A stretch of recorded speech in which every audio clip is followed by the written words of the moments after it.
If you were watching the dailies, I talked about these clutch release mechanisms and how I'm making one for my Mistral, and I'm making some spares whilst I'm about it, because it always pays, you know, to double up or treble up, which is what I've done on this one, you know, because it's more cost efficient to make extra when you're going through the bother of making the one, because obviously making the one, you're doing all the working out and all the so and so, you know. And then I thought I'd make another one. So I'll have a couple of spares which will be available. Well, you know, we'll see about that. So the whole project is about making this mechanism. Now, obviously a steel shaft there. We've got a grease point on the end of there, and then the grease will come out of these holes here. And that's to grease the actuation shaft. This is what operates the clutch. So that is what's pushed by the hydraulics when you put your foot on the clutch. The clutch slave cylinder pushes a rod onto there and operates that. Then that'll push this bit, which will push the release bearing onto the back of the clutch unit itself. Now this is a forging, which is very nice. But I can't make a forging because I haven't got patterns for it and so on, and I don't do forgings. And if I got someone specialist to do it, it's going to cost a lot of money. So I've got to work out a way of how can I do this. So I've got an engineer friend who I do a lot of work with. If I want anything finessed, you know, bit special done, I get him to help with it. But obviously sometimes I have to do half of it as well. So I come up with this idea that what we'd do is we'd start with billets. Well, between us we come up with this idea. So we started with a big billet of steel, which was that fat, a great long bit. And then I got the guys to water jet cut them out, this shape. And there's my patterns. I cut up some little cardboard patterns just to work out what we got. So you can see that there's our cardboard patterns. That's what we were doing. So yeah, well, these are the sort of cardboard patterns. That gives us enough material, you see. So I thought if we work, you know, that's what we're working on. So you can see if you put that over the original, like that, we've definitely got enough material everywhere. But also, if we cut it like that, you know, we got rid of a lot of it already. A lot of the materials cut away. So we end up with two blanks like that. And then Dave had to machine them up. So he's strewed them up. So you can see he's milled these down, these areas, milled into there to get us to the depth we want. Milled that, milled across there. And then he's put the holes in the right place. And then again here you see he's put the holes in the right place. So he's machined that part down, and he's done the taper pins that go into our shaft. He's machined our shaft for all the grease points. So we can see here we've got grease points in it here.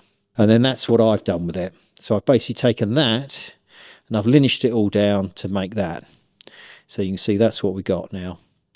So that's all linished up, you know, and sorted out. I actually milled a lot of it down. I took the big chunks off on the mill. So that's a nice, you know, that replicates that, doesn't it? Nice job. Looks the same really, doesn't it? Which is what it's supposed to do. And of course, as I say, we get all our actuation points in the right place. So that has to be in the right place there to where that is, if you see what I mean, the actuation of, you know, of it, or articulation of it. And then you have to have these little dimples on here. That's what holds the clips on. So the little clips that hold the release bearing on itself, they sit in those bits like that, you see, when you push them in. So, you know, I've done them as well, like that. So that's all there. So it's all good to go, really. So that's the first one. And so I only need the one. That's your rod and the piece that goes in here, you know, so that all goes in there, and that sort of actuates it. That all attaches in there and does that. We'll have a look on the car in a minute. But that's that. And then that lot, you can see here we are. Here's a complete one on a complete bed housing. You see, so when you push that, it pushes through there, and then that will actuate that, which will push on the clutch itself. That's a carbon release bearing rather than a, you know, sort of ball bearing style or whatever. So that's it. And then you have these taper pins to all hold it together, because of course you've got to take that out to draw the whole thing out to clean it or do any servicing on it. And you'll see the end of these gets welded up as well. So it's pinned. There's a pin there, and then it gets welded up, but it also has to have, the grease has got to get past the pin to get through it. So yeah, we'll weld that on, but that will come later when I'm a bit nearer. So then you see there's a bell housing that, you know, ready for it. So the whole point of it is this is a pattern one which we got off the Maserati Coupe. So I was able to, you know, use that job to enable me, you know, to have a pattern to make it. And I've got a bell housing that's bare that I need it, you know, I've got a bare bell housing which is missing the thing, which is why I'm making it, because I've got a bell housing for, you know, for this gearbox here, but with no actuator with it. So that bell housing fits onto these ZF gearboxes like that. So that would bolt on like that and go onto there. You see mounts through there. So yeah, now I've got a gearbox and a bell housing, and now I've got the actuator stuff. So got the whole lot now, all good to go. And that's the thing, sometimes you have to buy these things in bits. You know, you get a bell housing, but you don't get the mechanism, and that's what's happened there. I ended up with a bell housing with no mechanism. And that's because my car came without lots of bits. So that's the thing. So I'm pleased with that. That's turned out nice, hasn't it? That's all right, isn't it? And that will pass for factory. I think that's very good. So we'll have a quick look on the car. We're going to have a look at the Spider, can't we, and see how it all works. And you can see it sort of in operation. And then we can maybe have a look at some of the images of actually, you know, of doing the actual job, as it were, of getting it to this stage.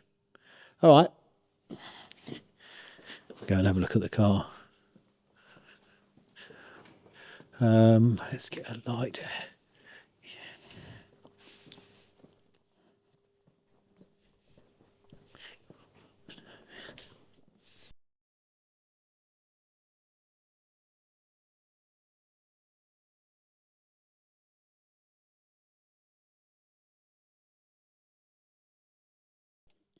So when I put my foot down on the clutch, it'll push the slave cylinder out, which will push the actuator rod, which will obviously release the clutch.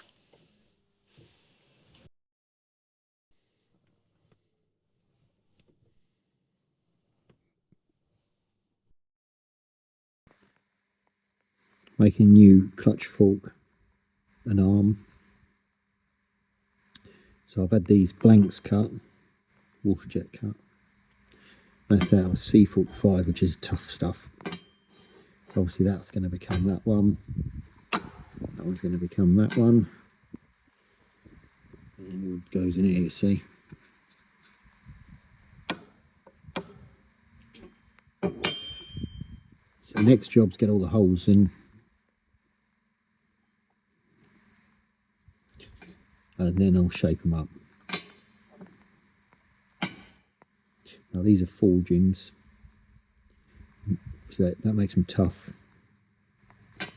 So that's why I'm using this good quality stuff. So it's not inexpensive. So I reckon that'll make a nice job. Just a couple of templates, just me.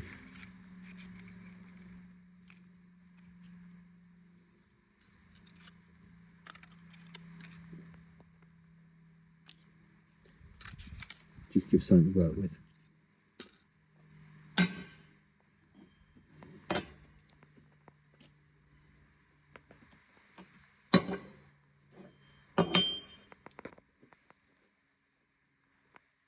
Maserati.